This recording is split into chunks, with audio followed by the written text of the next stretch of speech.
What's up, nerds? It's been several months since my last confession video, and I'm going to start off talking about the same thing that my last one was on, which is the rise of Skywalker.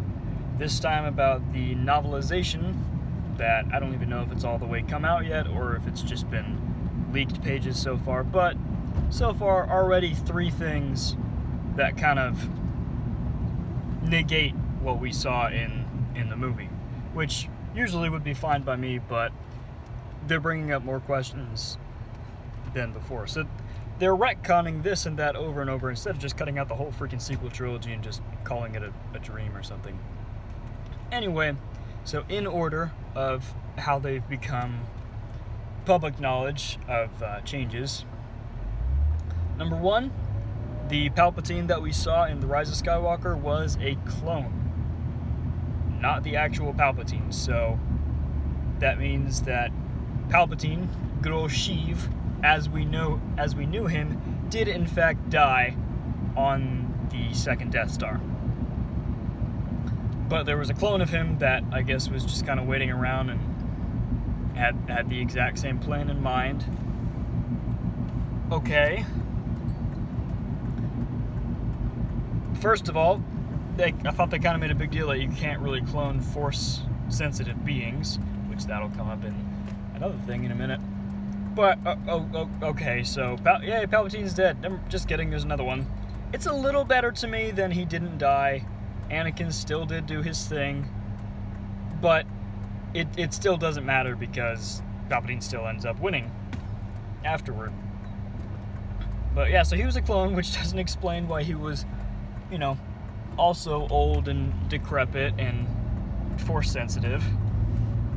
And when did he do this clone? Because if it was just a regular clone, he probably wouldn't have done that until he was, at least, I'm guessing, around Phantom Menace time. So the clone would have been, 40 years younger or so than Palpatine really was, instead of looking just as old. Unless, for whatever reason, he did, the accelerated growth like they did with the clone troopers in the Clone Wars, which wouldn't make any sense if you really want longevity to your empire or whatever, if you're making a clone. So that kind of goes out the window.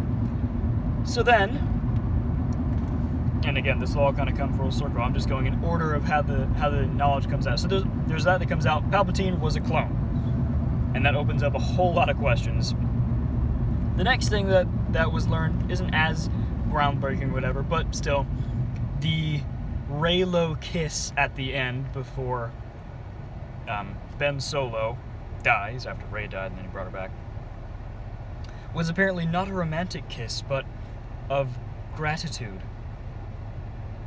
Because, usually when someone does something nice for me, the first thing I do is tenderly caress the back of their head and pull them down and shove my tongue like really far down their throat, That's just like, oh, hey, thanks, man. Thanks for spotting me a Scantron on this test. I'm gonna make out with you now. No. If it was supposed to be a kiss of gratitude, it would have been on the cheek or on the forehead or something. And even then, that would have felt a little weird and a little out of place. Really what I would expect if it was just a thank you would just be for her to say thank you through tears because she knew that he wasn't going to make it.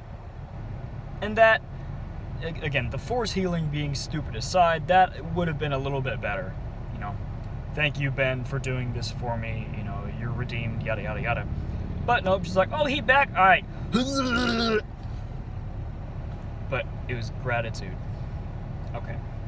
So they minorly retconned their little romance there, I guess. Whatever. And then the newest thing comes out. I just saw this a couple minutes ago, that Palpatine was the clone, and Rey isn't exactly the granddaughter of Palpatine. Not only is she not the granddaughter of our Palpatine, the OG, but not even the granddaughter of the clone that we saw in The Rise of Skywalker, which that guy would have known he was a clone, so he probably wouldn't have referred to her exactly as my granddaughter because she's not of his bloodline. He didn't he didn't have a child, and then that child had a child. What happened, supposedly, was Palpatine, I guess, had cloned himself a few times in order to find one that was compatible, whether that means like just force sensitive in general, or one that could accept his spirit or whatever and contain his power. Which again, I don't know how you could measure, just being compatible to take one's spirit without trying it and failing, and then you're dead. And then B, to our knowledge so far, you can't clone force sensitivity. The only way that could work would just be by basically random number generation, where since every clone is a new living being, they would have the force residing within them or whatever, and the occasional clone would be force sensitive. Which brings up more plot holes of, if that was the case, there would have been a lot of force sensitive clone troopers running around during the Clone Wars, which would be something that would be noticed by the Jedi and would admittedly have been pretty freaking awesome to see. But that wasn't a thing, because you can't create force sensitivity through science. I know the midichlorians, it's kind of sciencey or whatever, but you can't create that in a lab, which Snoke, they don't even really talk about that. But yeah, so multiple clones shouldn't be force sensitive anyway. So he found one that was ish. I'll get back to that. And that was the one that we saw in Rise of Skywalker. Another clone he saw as defective, whether or not that means it just wasn't force sensitive, or if it couldn't accept his spirit and his power. But for whatever reason, this clone was defective. And instead of killing it, which is the kind of thing Palpatine would do if something was defective, like he killed the Zillo Beast just because, why not? And instead of killing it, he just let him go for some reason. So then that clone was his son, in the way that Boba was Jango's son, except Boba actually kind of was, because Jango did raise him as a child. And then that clone, the defective, non-force sensitive, whatever clone that was cast aside, that was Rey's father. So genetically, her dad was Sheev Palpatine, and in a way, so was her grandfather, but not by direct bloodline. And then if they're going to go with, oh, she's so powerful because she's a Palpatine, it was already kind of a plot hole to begin with, because why wouldn't her parents, or at least one of them, why wouldn't they have been force sensitive if they were Palpatine? But now, her father wasn't at all, because it was a defective clone, according to Sheev, that wasn't. So then Rey just is, for some reason. She's not actually the granddaughter of Palpatine. She's the daughter of a clone of Palpatine. It's a whole convoluted mess that is just causing so many more questions to arise than have been answered. And that's the problem whenever you make, a story that you don't really have a plan for, especially when it's something as big as bringing back Palpatine, the villain of the original 6 movies, and just pulling that out your butt and saying, ta-da, he's back, and then killing him off immediately. Clearly they didn't have a plan, and it's really showing, because they make all these big plot holes, and now they're trying to come up with ways to answer them that not only are just complicated messes, but also kind of go against the established canon in terms of what is and isn't even possible.